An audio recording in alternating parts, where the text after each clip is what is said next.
Rugby. Sick again, so short video. My immune system is embarrassing. Such no shots! Ireland versus Wales. I thought Wales would struggle, and I did think Ireland would be very good. I just did not think the gulf would be this big.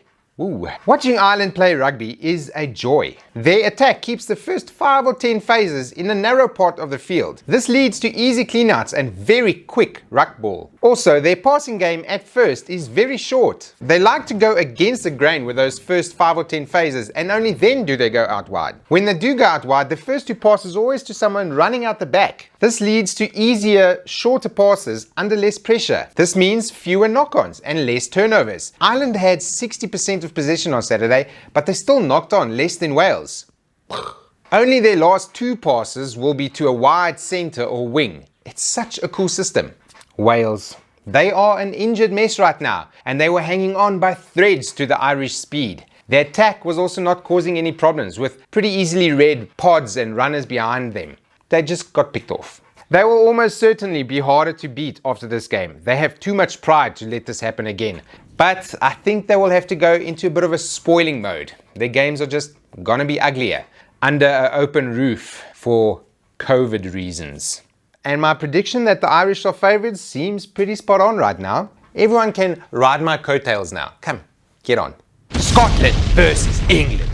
2 closely matched teams in front of a giant crowd playing hard test rugby. What is not to love? Apparently a lot, according to English papers. You would think England lost by 40 points. And how dare Eddie Jones replace the anointed one with that leper, George Ford? And that is the only reason England lost. The only reason. How could Scotland win? A team with maybe the best defense in Europe? A team that has probably the best 9 and 10 combo in the world maybe? A team that has a generational fullback? How could they win? It must be Eddie's fault. Also, my prediction that England would be slick in their first 3 games is totally buggered. So let's scratch that one off. France versus Italy.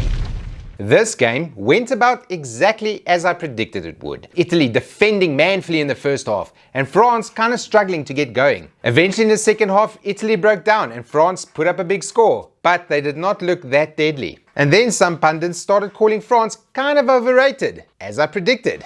I should be like picking lotto numbers. This game was played in a squall, and scoring a hat-trick in the rain is very good. Usually when it starts raining, I see penalties as tries, and tries is like a super bonus thing. In drier weather, this French team will look just as deadly as the Irish team. Since I'm 2 for 3 from predictions, let's make some for this weekend. Wales will turn in a dogged, nasty, ruck-destroying display against Scotland, but they will still lose by 5 points. They will just not be able to score a try against this Scottish defence. Duan van der Merwe might score a try off a line-out move that includes 7 crossfield kicks.